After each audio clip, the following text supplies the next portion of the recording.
Good morning, everyone. The topic for today is why we only appreciate what we've lost. It is one of the quiet tragedies of being human. We often do not truly see what we have until it is no longer in our hands.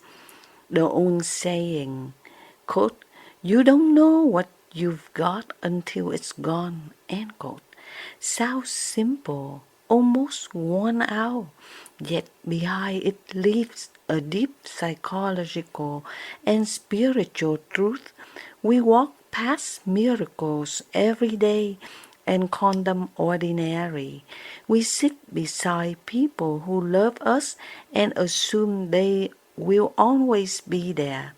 We breathe air, drink water, wake up to another morning, and somehow these gifts feel invisible until one of them disappears. Imagine a fish asking, "What is water?" It has never known anything else. What surrounds us constantly becomes background noise, like a rock that ticks in the room. At first we hear it, then our mind erases it, not because it is unimportant, but because familiarity dawns our awareness. The heart strangely works the same way.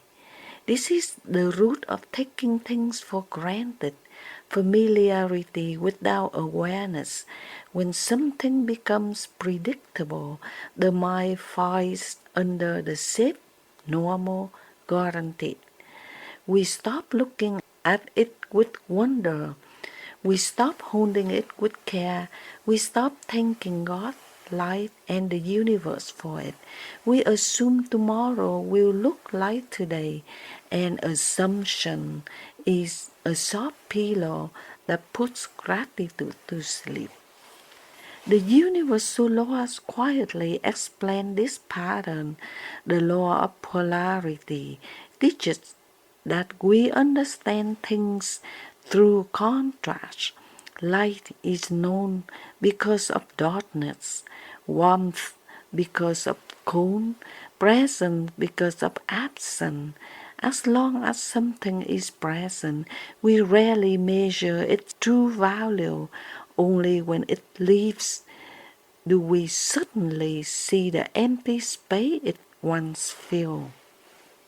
Like sunlight, we don't notice it while it's shining. We only notice when clouds gather and the world grows cold. There is also the law of rhythm.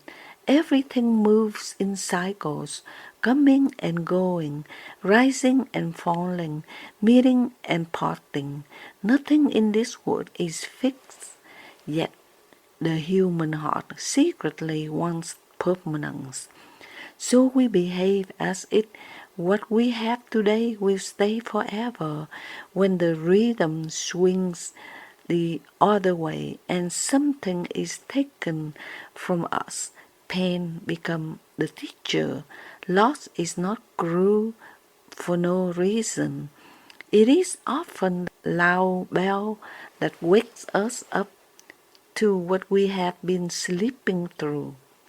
Think about a garden when the flowers bloom every year, when you may walk past them without stopping, but the year a frost kills them, you suddenly remember their colors, their scent, how they make your mornings brighter. The flowers did not become more beautiful after they died. Your eyes became more honest. Why do people wait until lost to appreciate? Because appreciation requires presence, and presence requires slowness. We live fast, we live distracted, we live with our minds always one step ahead, planning, worrying, chasing. The person sitting next to us becomes part of the furniture of life. The job we pray for becomes a burden. The body that carries us becomes something we criticize instead of honor. We dread being with for using. The law of cause and effect works quietly here. When we neglect what we have, the effect is often distant, decay, or departure. Relationships fade not because love suddenly dies, but because attention slowly does. Health weakens, not because the body betrays us, but because we ignore its whispers until it had to shout. Opportunities pass not because we were unfair, but because we treated them as ordinary. The Bible speaks to this human blindness with gentle honesty. In James 1 verse 17, we are reminded, quote, every good and perfect gift is from above, end quote. If every good thing is a gift, then taking it for granted is forgetting the giver. Deuteronomy 8 verse 11 warns, quote, be careful that you do not forget the Lord your God, end quote. Forgetting is not always rebellion. Sometimes it is just distraction. Sometimes it is comfort that makes us careless. Jesus himself pointed to this pattern when he said, quote, where your treasure is, there your heart will be also, end quote. Matthew 6 verse 21. Often we don't realize where our heart truly was until the treasure is gone. Only after a relationship ends do we see how much of our heart lived there. Only after health is shaken do we realize how rich we were. Only after time passes do we understand how precious a simple season was. Loss then becomes a harsh but honest mirror. It shows us what we failed to cherish.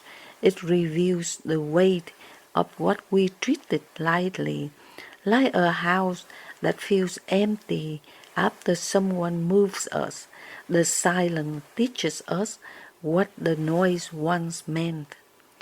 But here is the mercy in this truth. We do not have to wait for loss to learn appreciation. We can learn to live as if things are temporary, not in fear but in reverence. The law of impermanence echo in both spiritual wisdom and nature itself, reminds us that everything changes. When we accept this, gratitude becomes natural. We hold people more gently. We speak kinder words. We say thank you more often, out loud and in our hearts.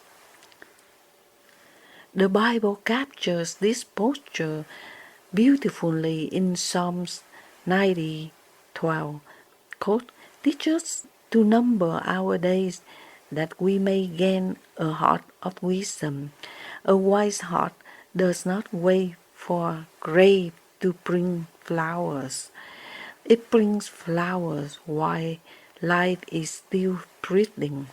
In the end, we only appreciate what we lose because loss forces us to see.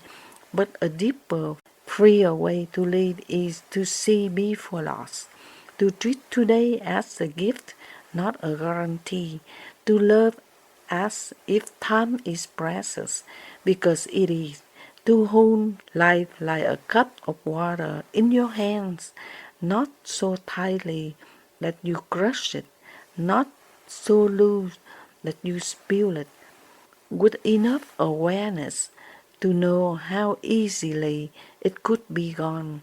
Gratitude is not born from having more. It is born from seeing better, and seeing once learned can turn even ordinary days into quiet miracles.